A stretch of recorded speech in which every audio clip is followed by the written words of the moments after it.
Brazil নিজেরা বিদায় নিয়ে আর্জেন্টিনা ও আলভারেজের ফর্ম নিয়ে অনেক তো হিংসা দেখালো, কিন্তু তারা ভুলে গিয়েছিল বাঘ যখন শান্ত থাকে তখন সে আসলে শিকারের অপেক্ষায় থাকে।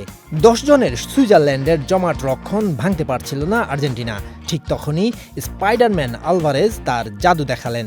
বক্সের বাম দিক থেকে দূরপাল্লার এক অবিশ্বাস্য রকেট শটে বলটিকে সুইজারল্যান্ডের জালের একেবারে ওপরের ডান কোনায় জড়িয়ে দেন আলভারেজ। এটাকে গোল বলে না, একে বলে সমালোচকদের মুখে সজোরে থাপ্পড়।